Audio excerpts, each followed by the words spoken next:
Hey everybody, Babooni here. It is getting into September. That means Israel's Inheritance will be dropping soon, very soon. Hopefully that's with the Lackey plugin, and hopefully that'll bring back some sort of hype for Redemption, because we've been in that little lull here right after Nationals. And I'm not the only person who seems like they don't really want to, play any more games or make any videos right now. But so we're getting the gears for a slow startup again. I think Israel's Inheritance is gonna change the game in a lot of different ways. And I was wondering, how could I possibly take this Nativity deck that I've been working on, play it, and compete in a world full of Joshuas, women of Thebes? Because initially when I've been playing that matchup, or at least with the kind of few deck lists that have been out there so far, it hasn't been exactly a walk in the park though. But here's the cool thing. Redemption, you can build your deck in a way to beat others. You can make little tweaks there to actually help your matchups really. It can swing them in favor, which is really cool. So I did this. I did the tweaks for trying to beat clay decks. That seemed to work really well at Nationals. So here's like an attempt at doing more tweaks to kind of still be relevant and topped up Joshua World. Let's get into it. So I think we're only playing a couple new cards here. We got the Victories Being. So did you know that this guy could search for angel prophets? Okay, so the targets in my deck are Resurrection Revealer. He's a prophet. I guess he could go to John or Simon Peter, go to Messianic Messenger, go to... So all these are really great targets for Victories. So if you get this guy on turn one, you can put him down, attack, draw a card, get your Resurrection Revealer, get the Resurrection, play it, ban to a bunch of people. This is exactly what this deck is trying. So I thought with the introduction of this card could open up some more consistent Turbo Nazareth type decks, because you can really, now you have basically two copies of Resurrection Revealer on turn one. That enables to get the Resurrection, where you can play, you can get Simon Peter out of your deck in a fortress, and you can go Simon Peter, convert, get Nazareth on turn one. So if you go first and you get a decent start, where you're able to draw some cards, put down some of your lock pieces, and then play Nazareth, like it's gonna be really hard for your opponent to get going. Nazareth is really strong, has the potential just to win games by itself, but it's a double-sided sword, especially in a deck that likes to do so much searching. Nativity is a defense that's its reserve sometimes to get through, but I think there's another fun little tool for Nazareth decks in the form of the Disoriented Lost Soul Picker. It says, if put in play, you may select a card, negate that card. This card's in play. So not only can you target your opponent's fortresses stuff, which is nice, if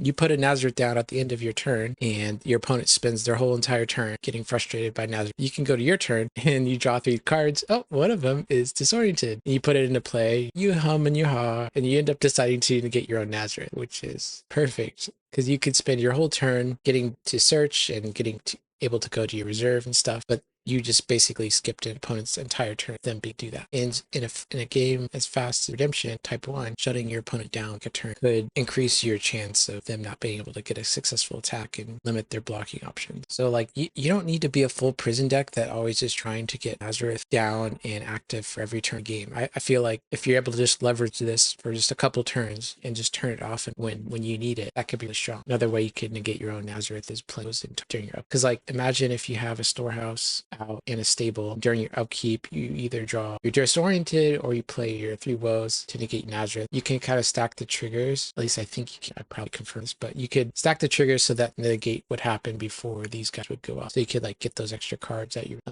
I like Lawless, especially in a deck that's disoriented. It's like getting another way to get less out. And another adaptation I wanted to do for all these Joshua decks is some of the best Joshua heroes, the ones that give this deck the most problems, are the ones that take my fortresses and destroy fortresses. And so if I can gate Joshua's officiators, and if I can gate Joshua, perhaps going to buy me a little time. And not only is this card good against these Old Testament offenses that are probably going to be sync Prophets, Purple Brigade Hero, Joshua, but it's incidentally very good. It's the new best blocks in Redemption. Very scary. The Woman of Thebes. She's so good, you can just put her in any deck. You can just put her in the reserve and you have to see if your opponent ever attacks you. You're out of block options.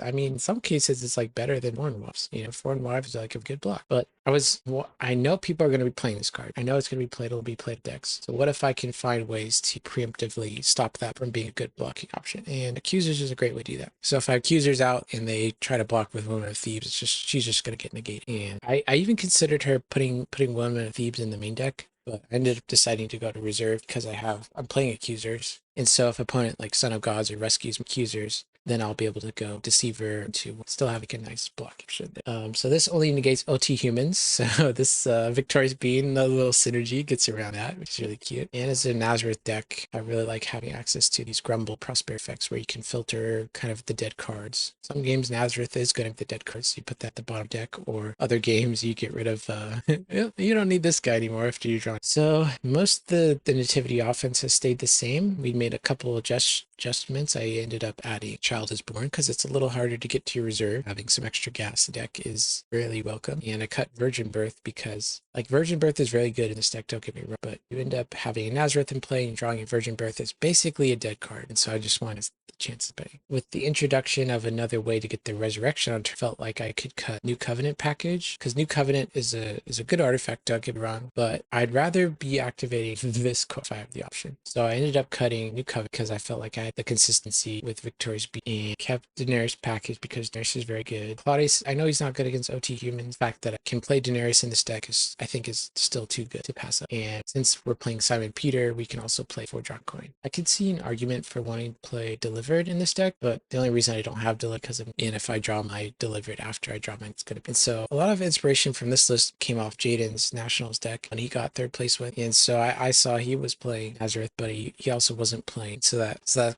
I'm kind of like basing it off my gut decision, kind of maybe also confirm him, but I'm open to try different things. So the reason I'm playing Abandonment over Nostra, that's a small change, but it's significant, is that if you're playing Outsiders and you're trying to just block, draw a bunch of cards and play enhancement to in the battle, there's this tiny little clause on Nostra that says you can only play it a single gate evil, so you can't play Nostra outside. I've been burned by that before. So that's reason number one. So it gives you a little bit better Outsider. And I think the reason to play Nostra over Abandonment was previously because of Daniel Dex and Michael, but I'm expecting resurgence in mono defense. I think Daniel's good, and I already have like a bunch of good blocks against Daniel. So.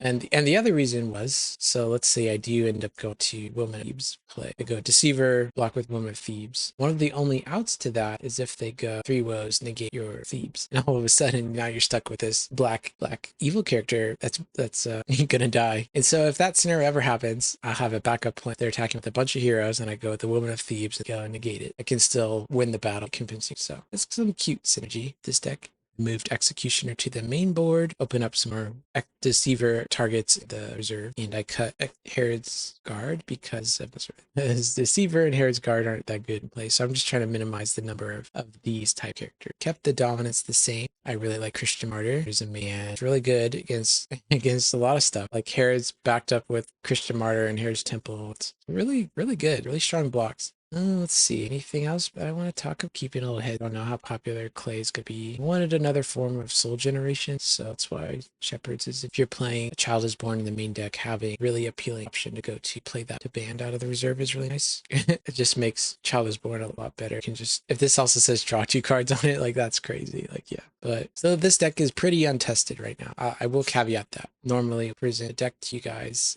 I played a couple of games with it and ran it through the ropes, but this is very untested. I don't know how good Simon Peter plus Nazareth is gonna. My gut says it's gonna be good, but like I don't know if it's much of improvement over the other gen. I do like how it fits in the theme of this deck trying to do, where it's like Tyler was talking about this at Nationals, where he was trying to negate every single row in your territory. So like this would negate your neutrals. Elizabeth negates your evil characters. Herodias negates your reserve, basically. Storehouse and Stable negate all your cards that try to attack my end. But basically just trying to put down these pieces that make it really hard for your opponent to execute their game plan. Like for one card, you can shut off multiples of theirs. And if you're going ahead on cards, like in theory, you'd be able to overpower. So Nazareth fits in that pretty well. So I may or may not have some gameplay with this deck, guys. Thanks for watching a little deck tech here. Nativity Herods. Nativity Nazareth Herods. Yeah. See you guys.